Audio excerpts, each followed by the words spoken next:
விக்கிரவாண்டி இடைத்தேர்தல் வாக்கு எண்ணிக்கை இன்னும் சற்று நேரத்தில் தொடங்க உள்ளது. இத்தேர்தலில் நிலவும் மும்முனை போட்டி மற்றும் வாக்கு எண்ணிக்கைக்காக அங்கு செய்யப்பட்டுள்ள ஏற்பாடுகள் குறித்த தகவல்களோடு தலைமை செய்தியாளர் சிவா நேரலையில் இணைகிறார். அவரிடம் கேட்கலாம்.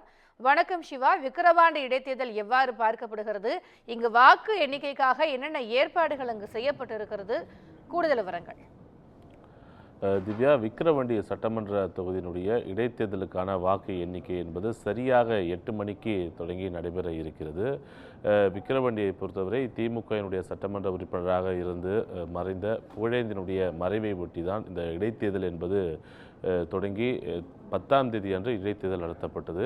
2,37,000 வாக்காளர்கள் கொண்ட விக்கிரவாண்டியை பொறுத்தவரை 1,95,000 பேர் தங்களுடைய ஜனநாயக கடமையினை 10ஆம் தேதி நடைபெற்ற அந்த தேர்தலின் போது ஆற்றியிருக்கிறார்கள். குறிப்பாக கடந்த 2021ஆம் ஆண்டு நடைபெற்ற சட்டமன்ற தேர்தலைப் போலவே இடைத்தேர்தலிலும் கூட 82.5% வாக்குப்பதிவு என்பது அங்கு நடந்திருக்கிறது. எனவே இதற்கான ஒரு மும்முனை போட்டியில் திமுக, பாமக, நாம் தமிழர் ஆகிய இந்த 3 கட்சிகளை சார்ந்த வேட்பாளர்கள் களமிறக்கப்பட்டிருக்கிறார்கள். அதிமுக இந்த தேர்தலை புறக்கணித்திருக்கக்கூடிய இந்த நிலையிலும் கூட 82.5% வாக்குப்பதிவு நடந்திருப்பது தேர்தல் ஆணையத்தினுடைய பணிகளை காட்டுவதாக தொடர்ந்து தகவல்கள் வெளியாகி இருக்கின்றன. குறிப்பாக திமுக சார்பில் அன்னியூர் சிவா இந்த தேர்தலில் அவருக்கான வெற்றி வாய்ப்பு அதிகம் இருப்பதாக பல்வேறு கருத்து கணிப்புகள் தெரிவித்து வரக்கூடிய நிலையில் பாமகவும் ஒரு வலுவான ஒரு வேட்பாளரை முன்னிறுத்தி இருக்கிறது. கடந்த 2016ஆம் ஆண்டு இதே விக்கிரவாண்டி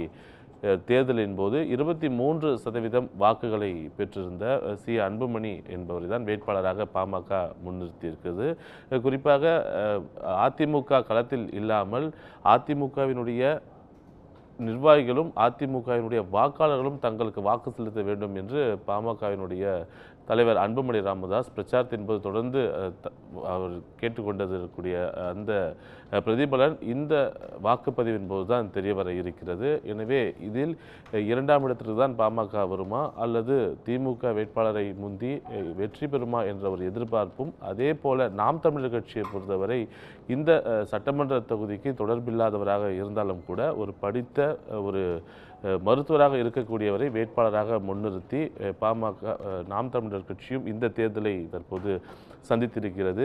எனவே நாம் தமிழர் கட்சி இந்த தேர்தலினுடைய வாக்கு எண்ணிக்கையின் போது 2ஆம் இடத்தை பெறுமா அல்லது ஆளும் கட்சி பாமக ஆகிய இந்த 2 கட்சிகளை தாண்டி முதலிடத்தை பெறுமா என்பன போன்ற பல்வேறு எதிர்பார்ப்புகள் எல்லாம் தற்போது ஏற்பட்டிருக்கிறது. குறிப்பாக நாம் தமிழர் அதிமுக இடையே ஏற்பட்டிருக்கக்கூடிய ஒரு நல்லுறவு, அதிமுகவினுடைய வாக்குகளை நாம் தமிழருக்கு செலுத்தியிருக்கிறார்களா என்பன போன்ற ஒரு எதிர்பார்ப்புகளும் இன்றைய தினம் ஏற்பட்டிருக்கிறது. எனவே அந்த அடிப்படையில் இன்னும் சற்று நேரத்தில் சரியாக 8 மணிக்கு இந்த வாக்கு எண்ணிக்கை என்பது தொடங்க இருக்கிறது. அதற்கான ஏற்பாடுகள் முழு வீச்சில் வாக்கு எண்ணக்கூடிய மையமான பனையபுரம் அரசு மேல்நிலைப் பள்ளியில் முழு வீச்சில் செய்யப்பட்டிருக்கிறது. குறிப்பாக 20 சுற்றுகள் 14 மேசைகள் அமைக்கப்பட்டு 20 சுற்றுகள் இந்த வாக்கு எண்ணக்கூடிய பணிகள் என்பது முழுமையாக நடைபெறும். ஒட்டுமொத்தமாக காலை 9 மணியிலிருந்து 10 மணிக்குள்ளாகவே வெற்றி நிலவரம் யாருக்கு சாதகமாக இருக்கிறது இந்த தொகுதி என்பது தொடர்பான ஒரு வெற்றி நிலவரம் என்பது தெரிய வரும்.